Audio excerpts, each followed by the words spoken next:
Good afternoon students, आप सभी का साइंस की क्लास में स्वागत है।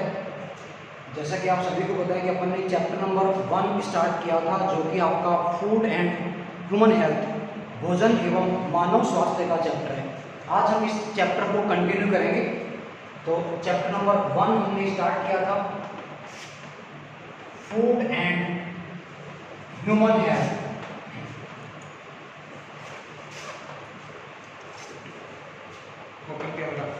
कल तक हमने बात की थी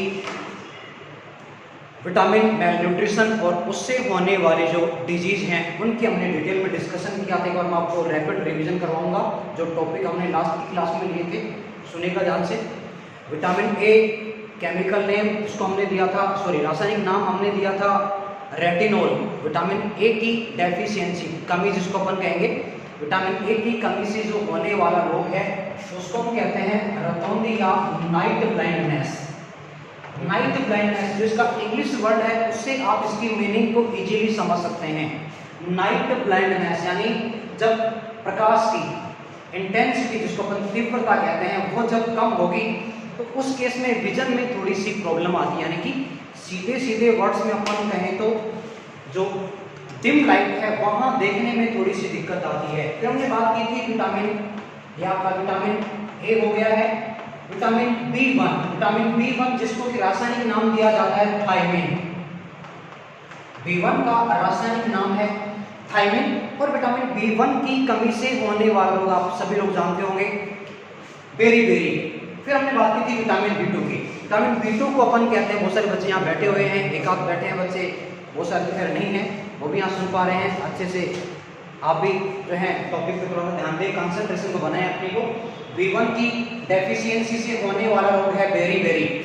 इसी तरह से फिर हमने बात की थी विटामिन बी2 जिसको कि अपन रासायनिक नाम देते हैं राइबोफ्लेविन, और राइबोफ्लेविन की कमी से होने वाला रोग होता है राइबोफ्लेवोनोसिस। फिर हमने देखा विटामिन बी3 जिसको कि नियासिन कहा जाता है, और इसकी कमी से होने वाला रोग आप लोग सभी जानते हैं पेलाग्रा। फिर हमने बात की थी विटामिन सी जिसको कि एस्कॉर्बिक अम्ल कहा जाता है, और इसकी कमी से होने वाला रोग, मुझे लगता नहीं किसी बच्चे को ये पता नहीं होगा, विटामिन सी की कमी से होने वाला रोग होता है स्कर्वी। फिर हमने बात की थी विटामिन डी की जिसको कि रासायनिक नाम दिया जाता है कैल्सिफेरॉल। कमी का रोग हमने देखा था रिकेट्स होता है। फिर हमने बात की थी विटामिन ई जिसको कि रासायनिक नाम दिया जाता है टोकोफेरॉल, और कमी के रोग को हमने कहा था बांझपन। एक और विटामिन हमने लिया था विटामिन के जिसको कि नेप्थोक्विनोन कहा जाता है, और विटामिन के की कमी से होने वाला कोई विशेष रोग तो नहीं है, लेकिन होगा क्या, जहां जो ब्लड है उसकी क्लॉटिंग नहीं बन पाएगी जल्दी से। ओके, तो आज हम एक नया टॉपिक लेने वाले हैं, तो ध्यान से देखिएगा। आपको नया टॉपिक हम यहाँ ले रहे हैं, और नया टॉपिक आपका है टॉक्सिक सब्सटेंसेस। देखिए टॉपिक बीच में रह गया है मिनरल मेलन्यूट्रिशन, उसको हम आगे डिस्कस कर लेंगे। भाई कोई दिक्कत नहीं, हमें चैप्टर कंप्लीट करना है। टॉपिक आगे पीछे हो सकता है, लेकिन हम चैप्टर कंप्लीटली पूरा डिटेल में डिस्कस करेंगे। देखिएगा टॉक्सिक सब्सटेंसेस जिसको कि हिंदी में कहते हैं अपन विषैले पदार्थ। विषैले पदार्थ यानी ऐसे पदार्थ जो कि हमारे स्वास्थ्य के लिए हानिकारक होते हैं, या हम यूं कहें रोग कारक होते हैं। पदार्थ जो रोग कारक हैं, पदार्थ जो शरीर के लिए रोग कारक होते हैं, हानिकारक होते हैं, उन्हें हम विषैले पदार्थ कहते हैं। बहुत सारे पदार्थ जो है वो विषैले पदार्थों की श्रेणी में शामिल किए जाते हैं। हम चैप्टर में जो टॉपिक्स दे रखे हैं उन्हीं को डिटेल में यहाँ लेने वाले हैं। सबसे पहले हम बात कर रहे हैं यहाँ पे, पहला जो टॉक्सिक पदार्थ निकल के आता है, विषैला पदार्थ जो निकल के आता है वो है गुटखा। देखिएगा ध्यान से, गुटखा। तो सबसे पहले हम बात करते हैं इसके रासायनिक संगठन की, कि गुटखा का जो निर्माण है किन किन पदार्थों के मिलने से होगा। रासायनिक संगठन ध्यान से देखिएगा। तो रासायनिक संगठन जब हम देखते हैं गुटखा का, तो देखिए हमें क्या क्या मिलेगा। सुपारी जिसको कि अपन बीटल नट कहते हैं, सुपारी के साथ में होगा यहाँ पे कत्था। कत्था जो आपने देखा भी होगा पान पे लगाया जाता है, व्हाइट कलर जिसका आता है, कत्था प्लस चूना। ये भी आप लोग जानते हैं। काफी लोग जो हैं जो सुपारी खाया करते हैं, गुटखा जो खाया करते हैं, पान जो खाया करते हैं, वो इस चीज को बहुत अच्छे से जानते हैं। साथ में हम यहाँ ऐड करते हैं खुशबूदार पदार्थ, खुशबूदार अपन कह सकते हैं, जो एसेंस, खुशबूदार पदार्थ अपन कह सकते हैं जो स्मेल प्रोड्यूस करेंगे, यानी विशेष प्रकार की सुगंध उत्पन्न करने वाले पदार्थ भी अपन कह सकते हैं। तो आपस एक बात देखिएगा, गुटखा को बनाने में सुपारी को काम में लिया जाता है, कत्था को काम में लिया जाता है, कत्था के साथ में चूना और कुछ सुगंध पैदा करने वाले पदार्थों को मिलाकर गुटखा तैयार किया जाता है। आप जानते हैं गुटखा को अलग अलग पाउच में पैक किया जाता है। पाउच इस तरह से बनाए जाते हैं कि हर एक व्यक्ति उनको देखकर एक बार तो लेने के लिए आकर्षित हो ही जाता है। हालांकि आपको मैं बता दूं, यहाँ पे गुटखा जो दिखने में जितने आकर्षक हैं उतने ही ज्यादा ग्रहण किए जाने पर स्वास्थ्य के लिए हानिकारक हैं। अब हम बात करते हैं गुटखा अगर कोई व्यक्ति लगातार खाएगा तो उसका शरीर पर किस तरह से हानिकारक प्रभाव पड़ेगा। सिंपल वर्ड्स में मैं आपको यहाँ बताना चाहूंगा। देखिएगा, गुटखा जिसके अंदर सुपारी आ रही है, आप खुद समझ सकते हैं सुपारी जो कि कितना कठोर पदार्थ है। जब सुपारी को चबाया जाएगा तो हमारे जो बक्कल कैविटी है, हमारा जो मुख गुहा जिसको अपन कहते हैं, उसका जो आंतरिक स्तर है वो लगातार कटता चला जाता है, वहाँ कट लग जाते हैं और उन कट लगने की वजह से कई बार ब्लीडिंग भी हो जाती है और कंडीशन किस तरह की आ जाती है कि पर्सन अपने माउथ को पूरी तरह से खोल नहीं पाता है और उस कंडीशन को एक रोग का नाम दिया जाता है और रोग का नाम है सबम्यूकस फाइब्रोसिस। रोग का नाम है सबम्यूकस फाइब्रोसिस। तो ये रोग होगा लगातार गुटखा का सेवन करने से। इतना ही नहीं है, अगर ये स्थिति लगातार बनी रहती, मतलब किसी पर्सन के म्यूकस फाइब्रोसिस हो गया, इस केस में होगा क्या, मुख पूरा नहीं खुलेगा। वो पर्सन अगर कोई फूड इंटेक कर रहा है जिसमें थोड़ी सी भी अगर स्पाइस है, मसाले अगर डाले हुए हैं, स्पाइसी अगर फूड है, तो उस पर्सन को बहुत ज़्यादा इरिटेशन होगी, वो उस फूड को इंटेक नहीं कर पाएगा। हम यूँ कहें सिंपल जो वेजिटेबल अपन बनाते हैं, एक साधारण जो सब्जी हम बनाते हैं, उसमें जो स्पाइसेस जो मसाले हम काम में लेते हैं वो भी उस पर्सन को इरिटेट करेंगे, यानी उसके माउथ में वो ज़्यादा जलन होने लगती है और वो साधारण सब्जी जिसको अपने साधारण मसालों से बनाया है वो उसको भी खा नहीं पाएगा। इसके साथ ही साथ ये कंडीशन लगातार अगर बनी रहेगी तो देखिए क्या होगा, कैंसर तक के रोग हो जाते हैं। आप ये देखते हैं टीवी पर भी काफी सारे ऐड दिए जाते हैं। देखिए, मीडिया भी एक माध्यम है लोगों को जागरूक बनाने का, कि लोगों को हानिकारक पदार्थों के लिए भी जागरूक बनाया जाए। तो जहां सतर्कता बरतनी है, जैसे कि हम कोरोना की बात करें तो यहाँ हमें सतर्कता बरतनी है। हम सतर्क हैं तो हम सचेत हैं तो हम सुरक्षित हैं, हम सतर्क हैं, हम सचेत हैं तो हम सुरक्षित हैं। उसी तरह से यहाँ कहा जाएगा कि अगर कोई पर्सन इस तरह के विषैले पदार्थों से दूरी बनाकर रखेगा तो आप मान के चलिए ये जो रोग हैं, रोग काफी घातक, आप जानते हैं कैंसर एक साधारण रोग नहीं है। हालांकि आज हम बात करें अगर साइंस की, तो साइंस और टेक्नोलॉजी ने, एलोपैथी ने बहुत सारी इतनी टेक्निक्स बना दी हैं जिनसे बहुत सारी जो बीमारियां पहले असाध्य थी, जिनका इलाज संभव नहीं था, आज उनका ट्रीटमेंट आसानी से किया जा रहा है। लेकिन कैंसर आज भी एक ऐसी बीमारी मानी जाती है जिसका कि उपचार पूरी तरह से संभव नहीं है। ट्रीटमेंट लंबा चलता है। उस लंबे ट्रीटमेंट में पूरी तरह संभव कब है, जब आपने इनिशियल स्टेज में शुरुआती लक्षणों के साथ ही आपने अपना ट्रीटमेंट करवाना शुरू कर दिया है। बाकी मैं ईश्वर से दुआ करूंगा आप सभी महफूज रहें, लेकिन इन चीजों से तो दूरी बना के रखें। ओके, तो कैंसर कौन सा वाला? सामान्यतः देखा जाता है कि मुख का कैंसर गुटखा के लगातार सेवन से हो जाता है। अगले हम विषैले पदार्थ की बात करते हैं, इसमें आता है तंबाकू। देखिएगा, तंबाकू जिसको कि टोबैको कहा जाता है। अब बात करें तंबाकू की प्राप्ति की। देखिए, तंबाकू का स्रोत है तंबाकू का पादप। तंबाकू को तंबाकू के पादप से प्राप्त किया जाता है और तंबाकू का जो पादप है उस पादप की पत्तियों से तंबाकू को प्राप्त किया जाता है। यानी इस पादप की जो पत्तियां हैं वो तंबाकू बनाने के लिए डायरेक्टली काम में ली जाती हैं। इन पत्तियों को सुखाया जाता है, सुखाकर फिर डायरेक्टली उनसे तंबाकू बनाई जाती है। तंबाकू का सेवन भी बहुत सारे गुटखा जैसे पदार्थों में भी किया जाता है। हम थोड़ा सा और इस पे प्रकाश डालेंगे। यहाँ पे हम बात कर रहे हैं तंबाकू की। सबसे पहले जो क्वेश्चन एग्जाम में आपको मिलेंगे वो देखिएगा, उसी के अकॉर्डिंग हम बात करने जा रहे हैं।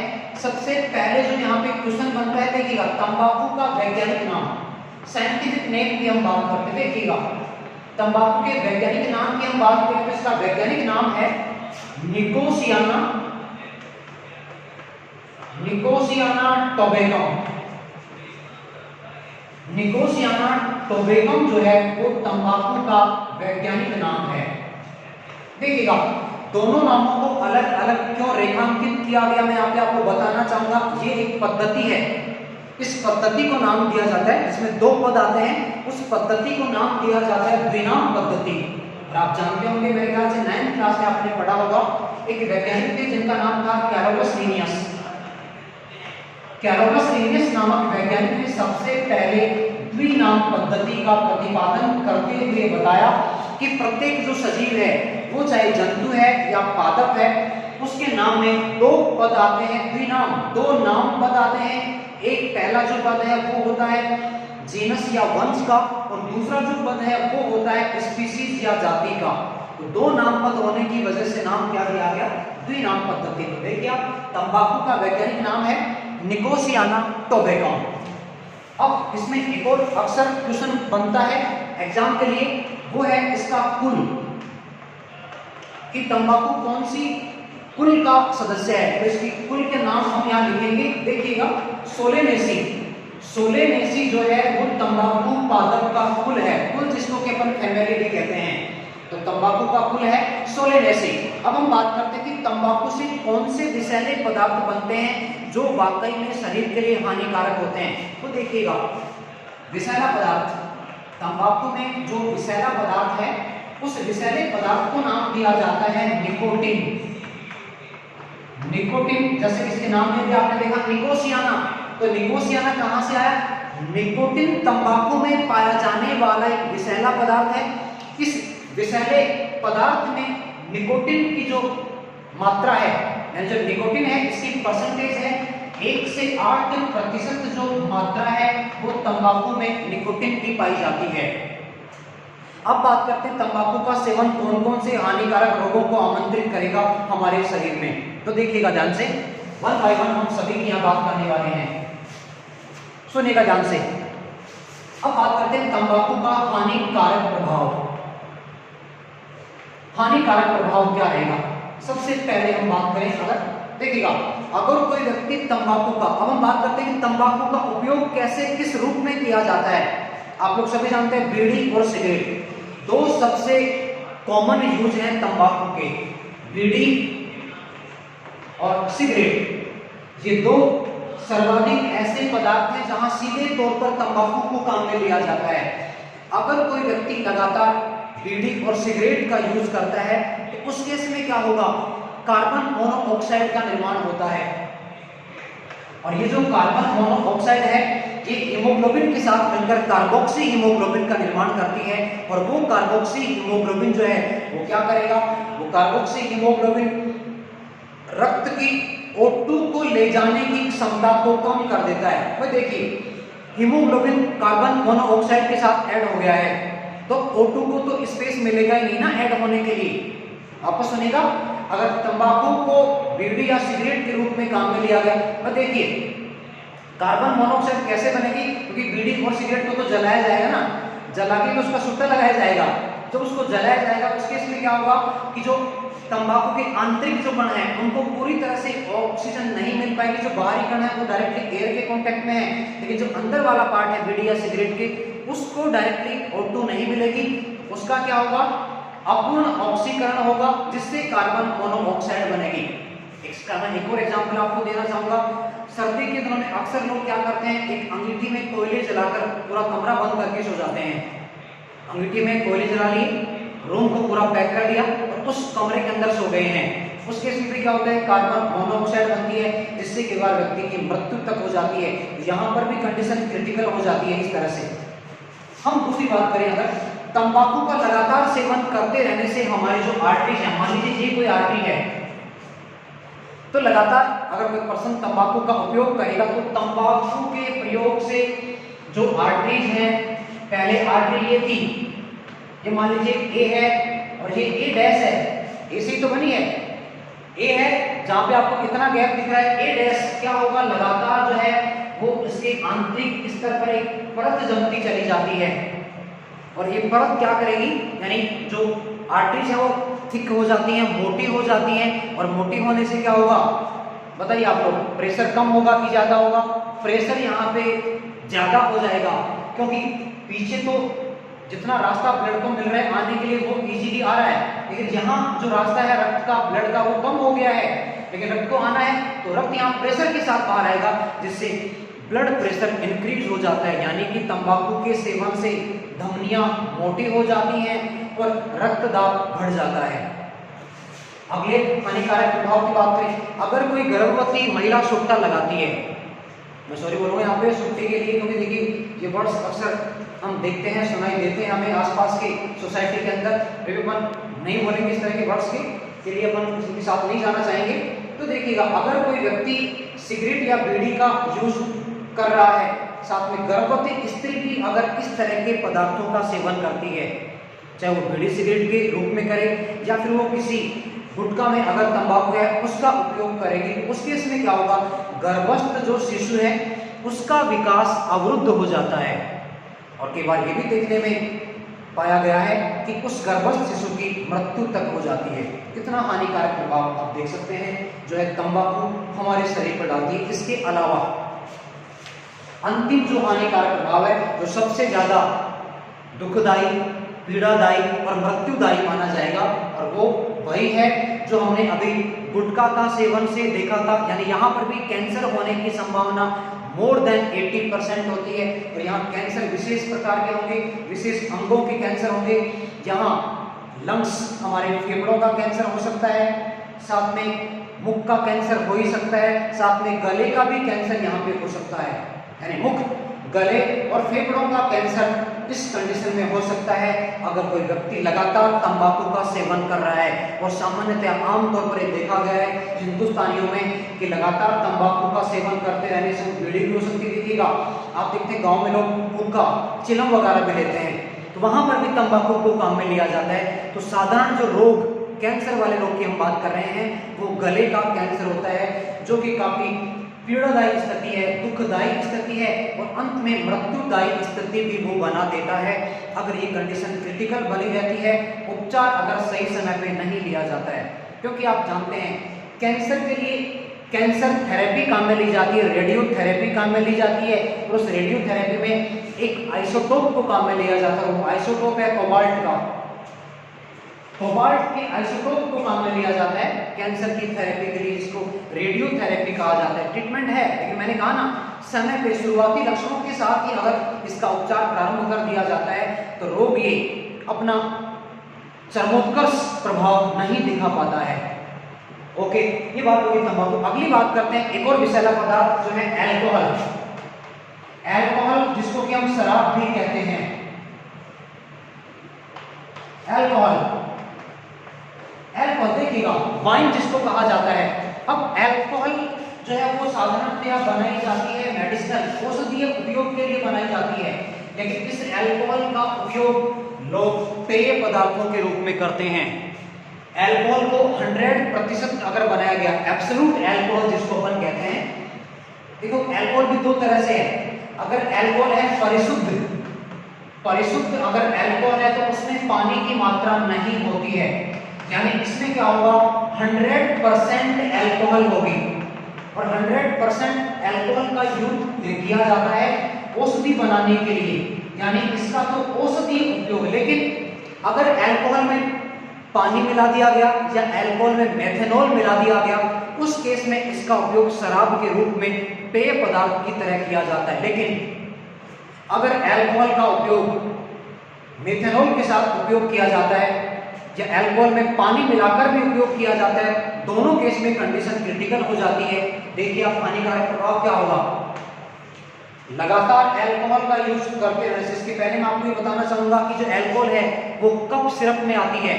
टिंचर आयोडीन आपने देखी होगी, जो हम घाव पे लगाते हैं, टिंचर आयोडीन जो लगाने के बाद येलोइश कलर की हो जाती है। कप सिरप, खांसी की जितनी दवाइयां आती हैं उनको, उनके अंदर भी एल्कोहल को ऐड किया जाता है, लेकिन उसकी मात्रा नियंत्रित होती है।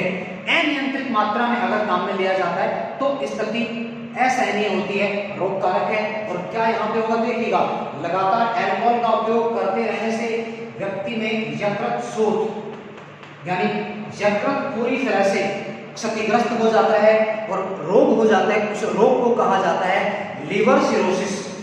यकृत क्षतिग्रस्त हो गया, उसको तो नाम दिया यकृत शोथ, रोग को नाम देते हैं लीवर सिरोसिस, यानी शराब या अल्कोहल के सेवन से लीवर क्षतिग्रस्त हो जाता है। और लीवर अगर क्षतिग्रस्त हो गया है तो व्यक्ति की मृत्यु तक हो जाती है।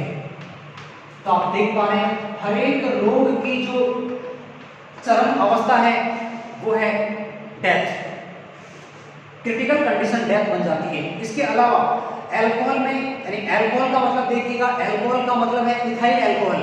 साधारण शब्दों में हम बात करें, अल्कोहल का मतलब है इथाइल अल्कोहल। इथाइल अल्कोहल में अगर मेथनॉल मिला दी गई, देखिएगा C2H5OH है इथाइल अल्कोहल, इसमें अगर मिला दी गई मिथाइल अल्कोहल, इथाइल अल्कोहल में मिथाइल अल्कोहल अगर मिला दी गई है तो क्या होगा, इस कंडीशन में अगर इस अल्कोहल को काम में लिया गया तो व्यक्ति अंधा भी हो जाता है। और साथ ही साथ कई बार ये भी देखने में आता है कि शुरुआती लक्षण जो होते हैं उनमें यकृत में स्वेलिंग आ जाती है। अब हम बात करते हैं इसका एक पूर्ण प्रभाव क्या रहेगा। देखिएगा सबसे पहला जो प्रभाव है अल्कोहल के सेवन का, आर्थिक प्रभाव। व्यक्ति लगातार अगर इसका सेवन करता रहता है तो लोग इसके आदी हो जाते हैं और ये आदत बन जाती है, लत लग जाती है, आसानी से छूटती नहीं है। तो लोग आर्थिक दृष्टि से पूरी तरह से जर्जर हो जाते हैं, उनका परिवार जो है देखने में आता है तबाह हो जाता है, आर्थिक स्थिति खराब हो गई है। दूसरी सामाजिक, जो व्यक्ति इस तरह के पदार्थों का सेवन किया करते हैं लोग उनके पास बैठने से कतराते हैं, इवन लोग उनसे रिश्ते रखने से कतराते हैं, क्यों, ऐसे व्यक्ति को समाज में स्थान नहीं मिलता है। और साथ ही साथ शारीरिक प्रभाव जो सबसे ज्यादा हानिकारक और दुखदायी माना जाता है, क्योंकि देखिए कहते हैं पहला सुख निरोगी काया। अगर शरीर स्वस्थ है तो व्यक्ति हर एक काम को भी आसानी से कर सकता है, लेकिन अगर शरीर स्वस्थ नहीं है तो व्यक्ति, और वो शरीर भी किस तरह से, मानसिक स्थिति में लगातार अल्कोहल के सेवन से क्षतिग्रस्त हो जाती है। व्यक्ति का तंत्रिका तंत्र काम करना बंद कर देता। आपने देखा होगा जो अक्सर लोग अल्कोहल का सेवन किया करते हैं उनसे आप बात करके देखें, वो अपने शब्दों पे अपना नियंत्रण नहीं रख पाते। अपना मतलब किसका, यानी तंत्रिका तंत्र ने नियंत्रण खो दिया है, जिसकी वजह से वो जो बोलना चाहते हैं वो नहीं बोल पाते हैं और स्थिति काफी दुखदायी हो जाती है। तो इस तरह से हमने बात की आज उस विषैले पदार्थों की और उनका शरीर पर होने वाले हानिकारक पदार्थों की। कल हम इस चैप्टर में जो टॉपिक बचे हैं उनको फिनिश करके, चैप्टर को भी अपन फिनिश कर लेंगे, ज़्यादा चैप्टर बचा नहीं है। तो कल के वीडियो में इस चैप्टर की लास्ट क्लास होगी, आप ध्यान से पढ़ें। जहाँ भी आपको प्रॉब्लम महसूस हो डेफिनेटली आप मुझे अपने प्रॉब्लम शेयर करें, आपको उनका सॉल्यूशन देने की हम कोशिश करेंगे। तो आज के लिए इतना ही। That's all for today. Thank you so much.